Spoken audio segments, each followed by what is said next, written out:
BBC বাংলার অধিবেশন প্রবাহতে আপনাদের স্বাগত। আজ আপনাদের সাথে লন্ডন স্টুডিও থেকে আছি মানসী বড়ুয়া, আর ঢাকায় আমার সাথে থাকছেন আকবর হোসেন।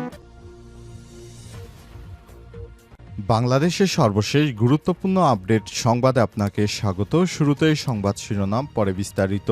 প্রথমে জানাবো আমাদের হাতে থাকা সর্বশেষ গুরুত্বপূর্ণ সবথেকে তাজা আপডেট সংবাদ। আওয়ামী লীগের নতুন পরিকল্পনা ফাঁস। স্বৈরাচার শেখ হাসিনা সহ তার শীর্ষ নেতাকর্মীরা দেশ থেকে পালানোর পর বিদেশে বসেও ষড়যন্ত্র অব্যাহত রেখেছে। এবার তাদের টার্গেট বাংলাদেশের অর্থনীতি। তারা অর্থনীতির মেরুদণ্ড ভেঙে দিতে 2 লক্ষ কোটি টাকার সমপরিমাণ জাল নোট দেশে ছড়িয়ে দেওয়ার চেষ্টা করছে।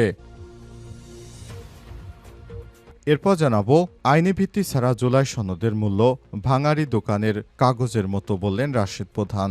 জাতীয় গণতান্ত্রিক পার্টি জাগপার সহ-সভাপতি ও দলীয় মুখপাত্র রাশেদ প্রধান বলেছেন, আমরা হাজারো শহীদের রক্তের বিনিময়ে বা নতুন বাংলাদেশে নতুন স্বৈরাচার, লুটেরা, চাঁদাবাজ, খুনি, হিন্দুস্তানের দালাল চাই না। জুলাই সনদ আমাদের আগামীর পথ চলা এবং দেশ গড়ার দিকে নির্দেশনা। সমাজের প্রত্যেকটি শ্রেণী পেশার মানুষকে জুলাই সনদের আইনি ভিত্তির পক্ষে কথা বলতে হবে। এদিকে প্রবাসীরা ভোট দেবেন কিভাবে জানালেন ইসি সানাউল্লাহ। অন্তর্বর্তীকালীন সরকার ঘোষণা অনুযায়ী আগামী বছরের ফেব্রুয়ারি প্রথমার্ধে অনুষ্ঠিত হবে ত্রয়োদশ জাতীয় সংসদ নির্বাচন। এই লক্ষ্যে নির্বাচনের রোডম্যাপ ঘোষণা করা হয়েছে। ভোটের সব ধরনের প্রস্তুতিও নিচ্ছে নির্বাচন কমিশন সহ সংশ্লিষ্টরা। আসন্ন এই নির্বাচনে প্রবাসীদের ভোট দেওয়ার উদ্যোগ নিয়েছে ইসি, সেই প্রক্রিয়াও শুরু করে দিয়েছে কমিশন। এ বিষয়ে প্রবাসীরা কিভাবে ভোট দিবেন এ বিষয়ে গুরুত্বপূর্ণ সংবাদ জানাবো, সঙ্গেই থাকুন। এবারে জানাবো কেউ একজন ফোনে বিরাট কোহলির কাছে অভিযোগ দিয়েছে বললেন আসিফ মাহমুদ। বাংলাদেশ ক্রিকেট বোর্ড বিসিবির আসন্ন নির্বাচনে ব্যাপক আলোচনা সমালোচনা চলছে। নির্বাচনে হস্তক্ষেপ করার অভিযোগ উঠেছে।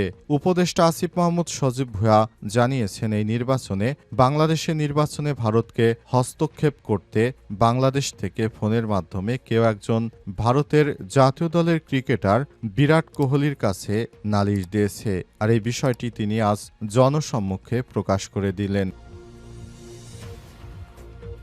এবং সর্বশেষ জানাবো মরক্কোতে পুলিশ স্টেশনে আগুন দিল জেনজি আন্দোলনকারীরা, গুলিতে নিহত 2। মরক্কো জেনজি বিক্ষোভে গুলি চালিয়েছে দেশটির পুলিশ, এতে 2 জন নিহত হয়েছে। এর আগে বিক্ষোভে বাধা দেওয়াকে কেন্দ্র করে সংঘর্ষ শুরু হয়। বিক্ষুব্ধরা পুলিশ স্টেশনে আগুন ধরিয়ে দেয়। পুলিশের ব্যবহৃত গাড়ি ভাঙচুরের ঘটনা ঘটে খবর ডয়চে ভেলে। আর দেশটির উপকূলীয় শহরে আগাদিরের লাগপিয়া এলাকায় এই সংঘর্ষের ঘটনা ঘটে। সংঘর্ষের পরই পুরো এলাকায় থমথমে অবস্থা বিরাজ করছে। জানা গেছে এ পর্যন্ত সেখানে অন্তত 400 জন ব্যক্তিকে আটক করেছে যারা সরাসরি এই বিক্ষোভ করছিল। জানা গেছে দুর্নীতি, ঘুষ লেনদেন সহ বিভিন্ন সরকারের অপকর্মের বিরুদ্ধে তারা বাংলাদেশের মতো আন্দোলন শুরু করেছে। প্রিয় দর্শক, এতক্ষণ শুনছিলেন সংবাদ শিরোনাম, এবারে বিস্তারিত। তবে তার আগে বন্ধুরা অনুরোধ থাকবে এই সংবাদটিতে একটি লাইক দিন। এই চ্যানেলে আপনি নতুন হয়ে থাকলে আমাদের সংবাদটি দেখতে দেখতে চ্যানেলটি সাবস্ক্রাইব করে রাখুন। কমেন্ট করে বন্ধুরা আপনার মূল্যবান মতামত জানিয়ে দিন আপনি বিশ্বের কোন দেশ থেকে বা বাংলাদেশের কোন স্থান থেকে আমাদের সংবাদটি দেখছেন এবং শুনছেন। আর বন্ধুরা এই সংবাদটি আপনার সোশ্যাল মিডিয়া ফেসবুকে শেয়ার করে বন্ধুদেরও দেখার সুযোগ করে দিন। এবারে বিস্তারিত। আওয়ামী লীগের নতুন পরিকল্পনা ফাঁস। স্বৈরাচার শেখ হাসিনা সহ তার শীর্ষ নেতাকর্মীরা দেশ থেকে পালানোর পরেও বিদেশে বসে ষড়যন্ত্র অব্যাহত রেখেছে। এবার তাদের টার্গেট দেশের অর্থনীতি। তারা অর্থনীতির মেরুদণ্ড ভেঙে দিতে 2 লক্ষ কোটি টাকার সমপরিমাণ জাল নোট দেশে ছড়িয়ে দেওয়ার চেষ্টা করছে। তাদের এই অপকর্মে মদত দিচ্ছে পার্শ্ববর্তী দেশের একটি বিশেষ গোয়েন্দা সংস্থা। বিশেষভাবে দেশটির নিজস্ব মুদ্রা ছাপানো ব্যবস্থাপনায় নকল মুদ্রা তৈরি করতে দিচ্ছেন তারা। এছাড়াও বাংলাদেশের টাকশালে ব্যবহৃত মেশিন ও যন্ত্রাংশ ওই দেশেই তৈরি। সেই মেশিনও এ কাজে ব্যবহৃত হতে পারে বলে ধারণা করা হচ্ছে।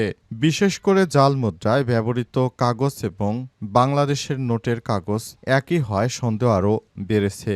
বিশাল অঙ্কের জাল নোট তৈরিতে সন্দেহজনকদের মধ্যে আছেন টাকশালে টাকা তৈরির সাবেক ডিজাইনার সহ আওয়ামী লীগের কারিগররা। এরা গোয়েন্দাদের তত্ত্বাবধানে লম্বা সময় নিয়ে জাল টাকা ছাপিয়েছে। এই ধরনের নোট নিজস্ব গোপন নেটওয়ার্কের মাধ্যমে বাংলাদেশে ঢুকে দেয়া হচ্ছে। বুধবার কাতার ভিত্তিক একটি সংবাদ মাধ্যমের অনুসন্ধানী সাংবাদিক জুলকারনাইন সায়ের তার ফেসবুক আইডিতে সংক্রান্ত একটি পোস্ট দেন। এটি ভাইরাল হওয়ার পর বাংলাদেশের আইনশৃঙ্খলা বাহিনী নড়ে চড়ে বসে। তারা এই অপতৎপরতা রুখতে সর্বাত্মক চেষ্টা অব্যাহত রেখেছে বলে যুগান্তর জানিয়েছে। সংশ্লিষ্ট সূত্র জানিয়েছে, বাংলাদেশের টাকশালে ছাপানো নোটের আদলে নিখুঁত তৈরি কাগজের জাল মুদ্রাগুলো পার্শ্ববর্তী দেশে তৈরির পর গোয়েন্দারা চোরাপথে বাংলাদেশে পাঠিয়ে দিচ্ছে। এরপর বিভিন্ন হাত ঘুরে এগুলো চলে যাচ্ছে খুচরা বিক্রেতাদের কাছে। জাল নোট তৈরি এবং দেশে পাঠানো চক্রের গোয়েন্দাদের সঙ্গে ভারতে পলাতক আওয়ামী লীগের কিছু নেতা সরাসরি জড়িত রয়েছে। আইনি ভিত্তি ছাড়া জুলাই সনদের মূল্য ভাঙাড়ির দোকানের কাগজের মতো।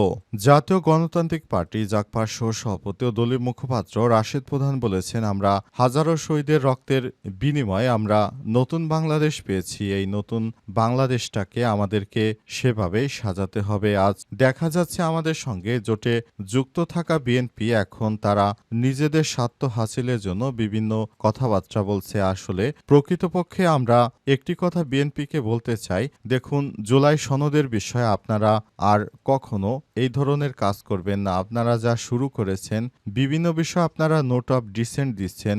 এই জুলাই সনদের আইনি ভিত্তি ছাড়া এর মূল্য কাগজ, অর্থাৎ যে কোনো সরকার চাইলে এটি বাতিল করে দিতে পারবে। তাই আমরা একটি কথাই বলতে চাই, এখন সময় এসেছে এই কাগজে ভঙ্গুর জুলাই সনদের থেকে আপনারা যেটি অন্তর্বর্তীকালীন সরকার করতে চাচ্ছে সে বিষয়ে বাধা না দিয়ে বরং সরকারকে কাজ করতে দিন। কারণ সরকার যদি এটি করতে না পারে, আমাদের যে এত জুলাই যোদ্ধারা নিহত হলো তাদেরকে বিদ্রোহী বলে তাদের বিচারের আওতায় আনা হবে, যারা এই আন্দোলন সংগ্রাম করেছে। কখনো যদি সরকার ক্ষমতা আসতে পারে আওয়ামী লীগ, তখন এদেশে আবার বড় ধরনের সমস্যা সৃষ্টি হতে পারে। তাই সবার উদ্দেশ্য করে একটাই কথা বলবো, আপনারা বিগত সময়গুলো যেহেতু দেখেছেন, সুতরাং এই বিষয়গুলো খুবই সেনসিটিভ বিষয়, গুরুত্ব সহকারে এসব বিষয়গুলো দেখতে হবে। তা না হলে দেশের অভ্যন্তরে আবার বড় ধরনের সংকট তৈরি হতে পারে। সেই সংকটগুলো তখন মোকাবেলা করা অনেক কঠিন হয়ে যাবে। সুতরাং আপনাদের বলবো, আপনারা জুলাই সনদের বিষয়টি নিয়ে আর গাফিলতি না করে বরং এ বিষয়ে কাজ করুন। প্রবাসীরা ভোট দেবেন কিভাবে, জানালেন ইসি সানাউল্লাহ।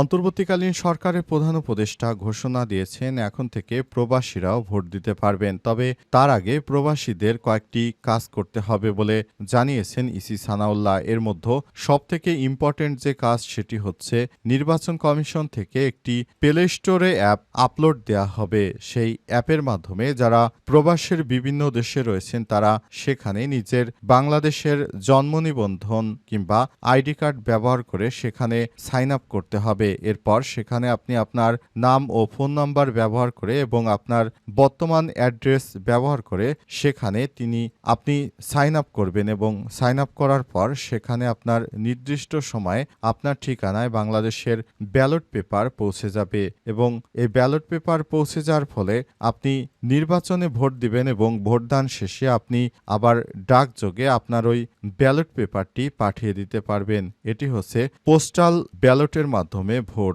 এই বিষয়টি নির্বাচন কমিশন জানিয়েছে। অন্তর্বর্তীকালীন সরকারের প্রধান উপদেষ্টা প্রফেসর ডক্টর মোহাম্মদ ইউনূসের সরকার তিনি নির্দেশনা দিয়েছেন, যেহেতু প্রবাসীরা বাংলাদেশের অর্থনীতিতে বড় ভূমিকা রাখছে, সুতরাং প্রবাসীরা যেন এই বিষয়গুলো একটু ভালোভাবে দেখে এবং তারা যেন ভোট দিতে পারে সে বিষয়টি গুরুত্ব দেওয়ার জন্যই অন্তর্বর্তীকালীন সরকারের প্রধান উপদেষ্টা এই বিষয়গুলো সামনে এনেছেন। এরই ধারাবাহিকতায় এবার প্রবাসীরাও ভোট দিতে পারবেন বলে নির্বাচন কমিশনের পক্ষ থেকে নিশ্চিত করা হয়েছে।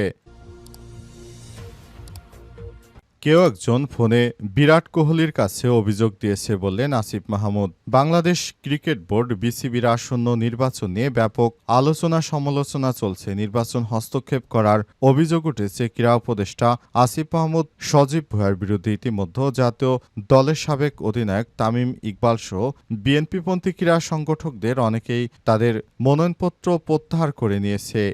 এবার নিজেদের বিরুদ্ধে ওঠা অভিযোগের ব্যাখ্যা দিয়েছেন ক্রীড়া উপদেষ্টা আসিফ মাহমুদ সজীব ভুঁইয়া। তিনি বলেছেন, বাংলাদেশের বিসিবির নির্বাচন নিয়ে ভারতের খেলোয়াড় বিরাট কোহলির কাছে কেউ একজন নালিশ করেছে। তিনি বলেছেন, বিরাট কোহলির কাছে নালিশ করে ওই ব্যক্তি জানিয়েছে বিরাট কোহলি অর্থাৎ ভারত যেন আমাদের বাংলাদেশে বিসিবির নির্বাচনে হস্তক্ষেপ করে, যাতে করে এই নির্বাচন সুষ্ঠু না হয়। এই বিষয়টি এখন অনেক মানুষ মনে করছে এটা তামিম ইকবাল করে থাকতে পারে, কারণ তামিম ইকবাল ইতিমধ্যেই নির্বাচনে তিনি প্রথম তার মনোনয়নপত্র প্রত্যাহার করেন।